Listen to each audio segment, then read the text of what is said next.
So we're now into the final part of this video presentation concerning issues connected with discernment, the question of how we read material that claims to be from heaven, how we discern it, and how we also discern events that claim to have a supernatural origin, such as apparitions.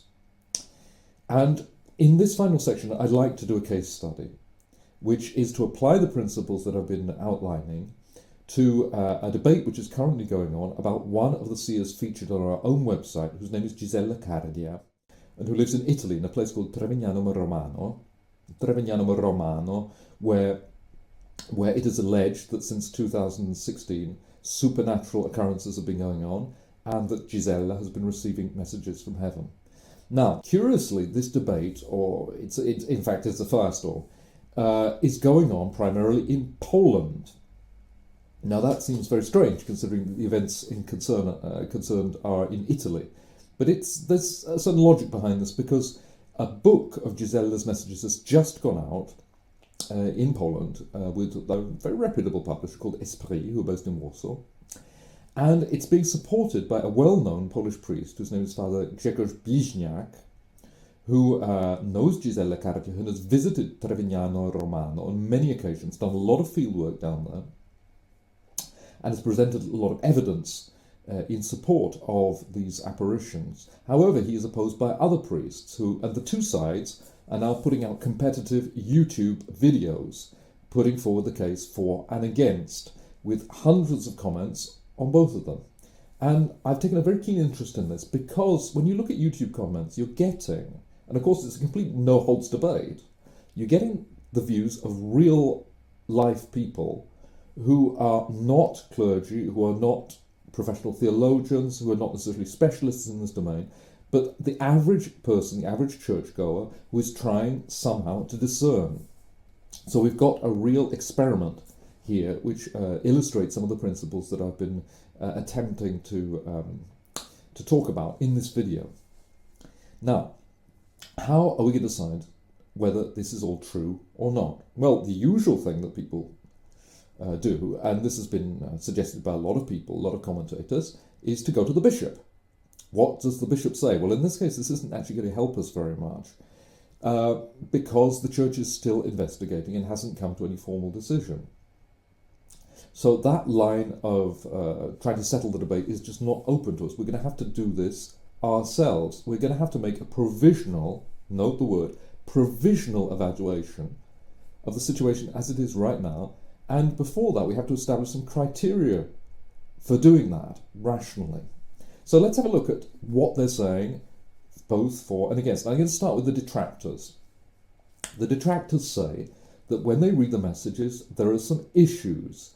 There's some theological doubts that they have. They're saying that these messages don't have an imprimatur, which is the official church document, saying that a publication does not offend church dogma or morals. They say that they're causing fear. They say that the messages are too critical of the church. And some people, and these aren't the priests, of course, are actually saying, well, we don't like the way that Gisella dresses. We think that Jesus would never talk to somebody like this. Okay, so that's kind of the arguments for the prosecution. Now, having a look at this, it's very interesting to me that none of these people have actually engaged the person primarily concerned, i.e. Gisella Cardia herself, in constructive dialogue. And it seems significant. And I'd like to go back to that gospel passage that I discussed earlier in the video. Remember what Nicodemus, who was a Pharisee, but who tried to defend Jesus, said in Jesus' defense. He said this: "Does our law condemn a man without first hearing him to find out what he's doing?" Now, remember that there is a connection between this passage and what the situation that I'm trying to describe, because the issue is one of discernment. Remember that in the gospel, people are trying to work out who Jesus is. Is he really operating by the power of God, or is he just some kind of self-styled Messiah, of which there were many at the time? So, Nicodemus says, it's not right to come to a verdict about somebody without actually talking to them. And I think that that's significant. if you apply it in the present circumstance. Now, in contrast, the case for Gisella Cardia's defence is being made by somebody who knows her personally. He's personally acquainted with her and her husband Gianni. He's shot a lot of footage actually in their flat. And he's also made a study of the phenomena that are going on in Trevignano Romano, because it's important to remember that we're not just dealing with messages, but we're dealing with also scientifically unexplained phenomena. Now, what are these? Well, they're quite interesting. They include the mysterious appearance of blood from the eyes of a statue of the Virgin Mary in the visionary's home, and also the eyes of an image of Jesus, which is not just any old image. It's a copy of the famous Divine Mercy image, copied from the picture, the original, which is in Krakow, of the Divine Mercy Sanctuary complex. And I've seen it. I've knelt in front of this image in person when I went to Poland a couple of years ago, and it was painted at the instructions of Jesus to San Faustina. So this is a really not just any old image. It's the image of Jesus as Divine Mercy. And on this image, as you'll see, if you look at our website, and I'm going to put some stills also here, this image has blood on it. Blood apparently coming from Jesus' eyes. Now, Father Blizniak has obviously provided a lot of evidence of this in terms of photos, both of the image and of the statue.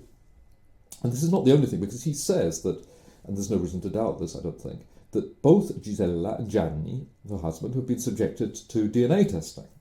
So first of all, they tested the red liquid on the statue and on the image to see what it was. And the test came back, and it seems that this is a man's blood, and it's the same man in both cases, both the statue and the image. And the DNA tests cleared Gisella and Gianni of any kind of fraud. I mean, that's the reason why they did them. They presumably wanted to see whether it's the same blood as theirs. So this idea that the two are charlatans who are some kind of that they painted these images with ketchup or something, that can be completely discounted. That's the first thing. And then also Father Blizniak pointed to another phenomenon which is perhaps even more startling in some ways, which is that, and get ready for this, religious texts such as the words Mary most holy, or IHS, Jesu hominum salvator, Jesus Saviour of men, are appearing under Gisella's skin on her forearm in blood, and it's visible. Read my lips with what I just said, that images with religious texts are appearing on Gisella's forearm, just under her skin. And actually, we've got pictures of this. They're on the Trevignano website, and we found them, and we're displaying them on ours, saying, why is there here something rather than nothing? Now, it's got to be said, this is very, very weird. But it's not unprecedented, because if you actually investigate this is something which has actually occurred several times in the history of the Church, in various places, and in various historical epochs. And if you compare these images, they are remarkably similar. We're dealing in each case with mystics who are either beatified by the Church or who are currently awaiting beatification, and perhaps the best known name, and this is the one that Father Blizniak mentioned, is Natuzza Evolo, who some people refer to as Padre Pio in a skirt, from the southern Italy, who was visited by hundreds of thousands of people, are very highly regarded by the Italian people, and is currently up for beatification.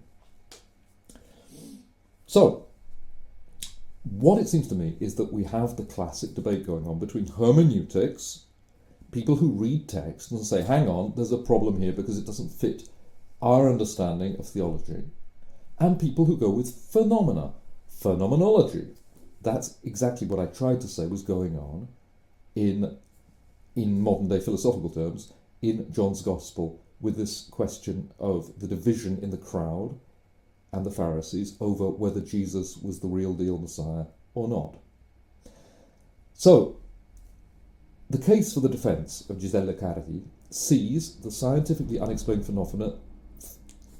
phenomena as signs of the authenticity of the events. Signs because they point to a divine origin, particularly because they seem to be self-referential, in that people who are aware of the history of mysticism in the church will say, hang on, we've seen this before. This looks like the divine signature because the people with whom this occurred before, they were real. We put two and two together. It seems that there's something going on here which may have a supernatural origin. Okay, which side do you believe? Well, of course, that's up to each person to work out. But it seems to me that we are dealing with competing probabilities rather than knockdown proof. And that, in fact, most of our decisions in day-to-day living are to do with the judgment of probabilities.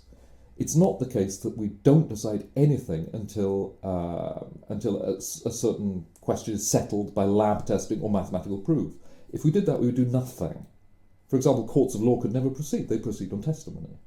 Obviously, they can be forensic evidence, but ultimately also they admit testimony as part of the judicial procedure. And so do we in our day-to-day decision-making. We hear people say things, and we don't say, well, actually, until you've proved that what you're saying is true by providing laboratory experience, we're not going to believe you. Laboratory experiments, we're not going to believe you. We don't do that, because life has to go on. So what we do is we try to judge, is something probable or not? Is a hypothesis the best possible explanation under the circumstances? So, in this particular debate, who are we going to believe? Are we going to believe those who, at a distance, have read the text and have had an issue with them, and their readings has been contested by others who say, hang on, your translations aren't very good, or perhaps you've misunderstood what's really being said here, but in any case, that's your subjective interpretation. Or the other side, who are saying, whatever you said at the messages, these phenomena have been sent for lab tests. Science can't explain what's going on. We filmed also testimony. The Polish team from this publisher Esprit went down there and they shot 12 hours of footage of testimony from people who claim to have had prayers answered in connection with the apparitions and some healings, etc. Who are we going to believe? Well, that's up to you. But I think that I provided a few guidelines which suggest that if you go with those who don't really know the case very well, and who are also presenting a certain amount of mistaken material, for example, the argument that you need an imprimatur to publish a book of alleged prophetic messages is actually false. You don't. According to canon law, that's just not true, because that requirement was done away with in the 1960s. Of course, for the sake of fairness, I do have to say that occasionally mystics who presented phenomena like this have crashed and burned in the past. There was, in 2018, a very sad case when precisely this happened to a man called Giulio Massa, who was a very well-known Italian stigmatic, who had even been featured in prestigious foreign journals. There had been two editions of a book, a very serious book presented about him, with a foreword by an archbishop. I'd read these books, I'd seen the photographic evidence, it looked extremely convincing. And then in 2018, the guy was exposed for serious sexual sin. He hasn't been seen since. Perhaps he'll make a comeback, we don't know. But it's true that his ministry was completely discredited. Now, that was a very sad incident, but it has to be said that, in fact, the sin into which he fell was to sin as a very common phenomenon, which is by no means restricted to mystics. There's a lot of people within the church and outside who have done similar things. And if it shows anything, I'd like to say that, first of all, it shows that miraculous graces, if those are what has actually been happening, are not a reward for good behaviour. And secondly, that they do not automatically lead to sanctity. This man was actually a fruit seller who had a very difficult life because once a year during Lent he would start to have the signs of Christ's Passion, would have to live with that for the rest of his normal life. So he had a kind of dual identity in a way. And that, if you think of the media attention to which he was subjected, and the expectations from a lot of people who would come to him as almost kind of pilgrims, as some kind of holy man, that must have been very difficult.